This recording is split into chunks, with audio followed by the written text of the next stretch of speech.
வணக்கம் மேடம். வணக்கம் சார், எங்கேருந்து பேசுகிறீங்க? நான் சிவகாசியிலேருந்து பேசுகிறேன். சிவகாசியிலேருந்து பேசுகிறீங்களா? யாருக்கா ஜாதகம் பார்க்க போகிறீங்க? எனக்காக தான் மேம். பிறந்த தேதி, பிறந்த நேரம், பிறந்த இடம் சொல்லுங்கள் சார். 27/7/1999 27/7/1999 காலை 10 மேம். 10:15 AM. பிறந்த இடம் சார்? வடலூர் மேம். வடலூர். ராசி, நட்சத்திரம், லக்னம் சொல்லுங்கள் சார். கன்னி லக்னம், தனுசு ராசி பூராது. கன்னி தனுசு ராசியா சார்? ஆமாம் ஆமாம். கன்னி லக்னமா? ஆமாம். என்ன கேள்வி கேட்கணும் சார்? குருஜி சொல்லுங்க. இந்த செவ்வாதசை நம்ம இது ரொம்ப கஷ்டப்படுத்திடுச்சு. கன்னியா லக்னத்திற்கு செவ்வாய் தசை கஷ்டப்படுத்துன்னு தான் சொல்கிறேன். கஷ்டப்படுத்திருச்சின்னு சொன்னால் என்ன அர்த்தம்? கன்னியா லக்னத்துக்கு டவுசர் மட்டும்தான் மிச்சம் இருக்கும், கோவணம் மட்டும்தான் மிச்சம் இருக்கும், எல்லாத்தையும் அவுத்துரும். இந்த மாதிரி செவ்வாய் சனியோட பார்வையில் நல்ல வேலையாக குருவோட இதில் இருக்குது. கன்னியா லக்னம் போராட நட்சத்திரம், தனுசு ராசி. ஆமாம் குருஜி. ஆமாம். 8ஆம் இடத்தையே, அதாவது 3-8ற்கு அவர் அதிபதியாகி இராதிபத்தியம் உள்ள கிரகமாகி தன்னுடைய 3ஆம் வீட்டிற்கு 12இல் மறைந்து 8ஆம் வீட்டை பார்க்கிறார். நல்ல வேலையாக குருவோட தொடர்பில் இருக்கிறார். ஆமாம் குருஜி. அப்படியுமே வந்து பயங்கர கஷ்டப்படுத்தி எல்லாமே வித்துட்டோம் குருஜி. சொத்து வீடு வீடு எல்லாமே வித்தாச்சு. உங்கள் பேர் என்ன? என் பேர் சூர்யா குருஜி. சூர்யா. ஒரு நபர் எதை தருவதற்கு விதிக்கப்பட்டிருக்கிறாரோ அதைத்தான் தருவார். ஆமாம். சுபத்துவ பாவத்துவத்திற்கேற்ப மென்மையாகவோ கடுமையாகவோ தருவார்.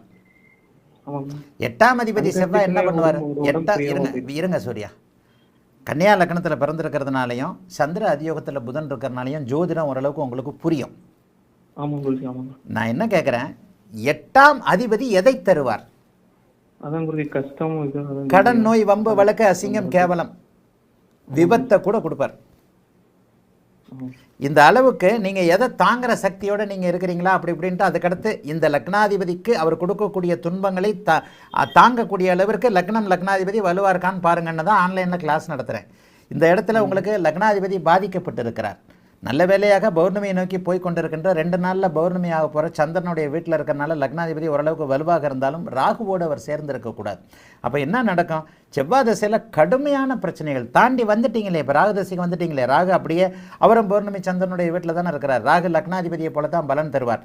இன்னும் குறிப்பாக சொல்லப்போனால் செவ்வாய் தசையுடைய பிற்பகுதியான 2021 3ஆம் மாதம் ஏப்ரலில் இருந்து போட்டு பின்னி எடுத்திருக்கோம்.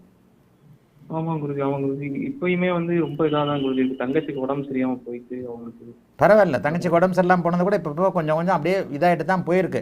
ராகதச குருபக்தி ஜூன் 2027 ஆரம்பிக்கும். ராகதசையில் மினியேச்சர் மாதிரி கொஞ்சம் எந்த அமைப்புகள் நடக்கும். இனிமேல் அந்த கஷ்டங்கள் இருக்காது. கிட்டத்தட்ட ஒரு 3.5 வருஷம் அவங்கள போட்டு செவ்வாய் தசை பின்னி எடுத்திருக்கோம்.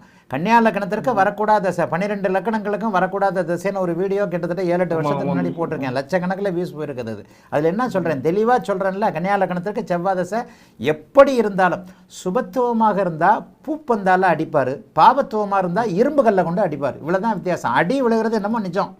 இந்த இடத்துல செவ்வாய் தசை நல்ல வேலையாக தாண்டிட்டீங்க.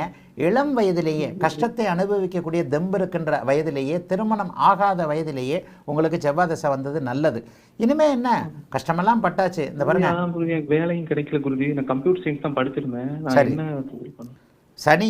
சனியும் புதனும் தான் கூடுதல் சுபத்துவங்க உங்களுக்கு. 8ல் சனி மறைஞ்சிருந்தாலும் நீச்சனாக இருந்தாலும் கூட அங்கே குருவின் தொடர்பில் அவர் தான் கொஞ்சம் கூடுதல் சுபத்துவம். சந்திரனும் கொஞ்சம் நல்ல அமைப்பில் தான் இருக்கிறாரு. ஆனால் லக்னாதிபதியின் தன்மையான இந்த புதன் தான் வந்து உங்களுக்கு இப்போது கொடுக்கும். அதாவது ஆர்டிஃபிஷியல் இன்டெலிஜென்ஸ்னு சொல்லுவாங்கல்ல, ரொபோட்டிக்ஸ், இதெல்லாம் உங்களுக்கு ரொம்ப பிடிக்கும். அதான் குறிச்சு கம்ப்யூட்டர் சயின்ஸ் தான் குறிச்சு படித்தேன். 2022 முடிச்சிட்டேன். நான் இன்னும் வேலை கம்ப்யூட்டர் ஐடி சம்மந்தமாக அதிலே வரும். இப்போ நான் சொன்ன மாதிரி ரொபோட்டிக்ஸ், ஆர்டிஃபிஷியல் இன்டெலிஜென்ஸ், இந்த மாதிரியான விஷயங்களில் குருபுக்தியிலிருந்து நீங்கள் நல்லா இருப்பீங்க. இப்போ படிப்படியாக கொஞ்சமாக முன்னேற்றங்கள் இருக்கும். மந்திரகாலின்னு ஒரே நாளில் 1 நிமிஷத்தில் 1 மணி நேரத்தில் எதுவும் மாறிடாது. அலாவுதீன் அற்புத விளக்கு மாதிரி தோணுனோன்னு ஒரு விளக்கு கிடச்சி நம்ம தேய்ச்சி உடனே பெரிய ஆளாயிட போகிறதில்ல.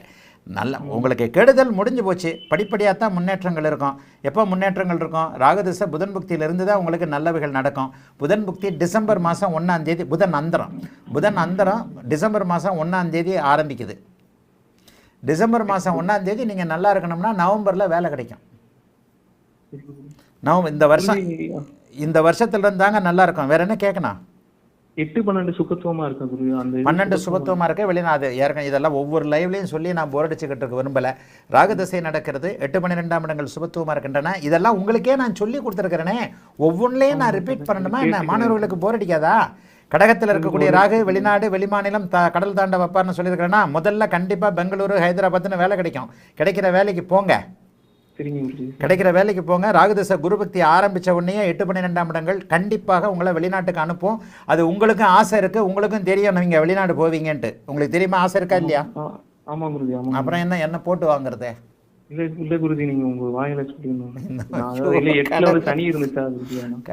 கடவுளே என் வாயால என்ன சொல்லணும்? உங்களுக்கு ஆசை இருக்கு, ஒவ்வொன்றுத்துக்கும் இப்படியே சொல்லிக்கிட்டு இருந்தா போர் அடிக்குங்க லைவ். 8 12 சுபத்துவமா இருக்கு. சனி நீச்சமா இருந்துச்சா குருஜி? இருக்கட்டும், பரவாயில்ல. சனி நீச்சம் அடைகிறது உழைப்புகள் இல்லாத அமைப்பு. உடல் உழைப்பை தராதவர் சனி. நீச்சமானா உடல் உழைப்பை தரமாட்டார், மூளையோட உழைப்பை தான் தருவார். ராகுதச குருபக்தி 2027 சரவீட்டில் இருக்கக்கூடிய 8ஆம் இடத்தையும் 12ஆம் இடத்தையும் இயக்கக்கூடிய குருபக்தியின் அடிப்படையில் இருந்து தான் உங்களுக்கு நல்லது. இப்போ கிடைக்க போகிறது பெங்களூர் ஹைதராபாத்னு தூர இடங்களில் வேலை கிடைக்கும். கிடைக்கிற வேலைக்கு போங்க, அல்லது முதல்ல சென்னையில் வேலை கிடைச்சி கூட டக்குன்னு ஒரு 3 மாதத்தில் வேறு இடத்துல வெளியில் வேலை கிடைக்கும். கிடைக்கிற வேலைக்கு போங்க. ராகுதச குருபக்தியிலிருந்து வெளிநாட்டு தொடர்புகள், வெளிநாட்டு கம்பெனியோடைய தொடர்புகள் ஏற்படும்.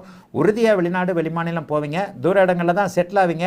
ஏன்னா 12ஆம் இடத்துல சுக்கிரன் இருப்பது, 8ஆம் இடத்துல குரு இருப்பது, அடுத்தடுத்து சரராசியில் இருக்கக்கூடிய கிரகங்களுடைய தசை நடப்பது, ராகுவே கடகத்தில் இருப்பது எல்லாம் சேர்ந்து உங்களுக்கு நிம்மதியான வெளிநாடு வெளிமாநில தொடர்புகளை முதலில் ஏற்படுத்தி வெளிநாட்டில் செட்டில் ஆக்க வைக்கும். வாழ்த்துக்கள், நல்லா இருப்பீங்க. அழைத்ததற்கு நன்றி ஐயா. வணக்கம் குருஜி நேரம். வணக்கம் மேடம். வணக்கம் சார், எங்கிருந்து பேசுறீங்க?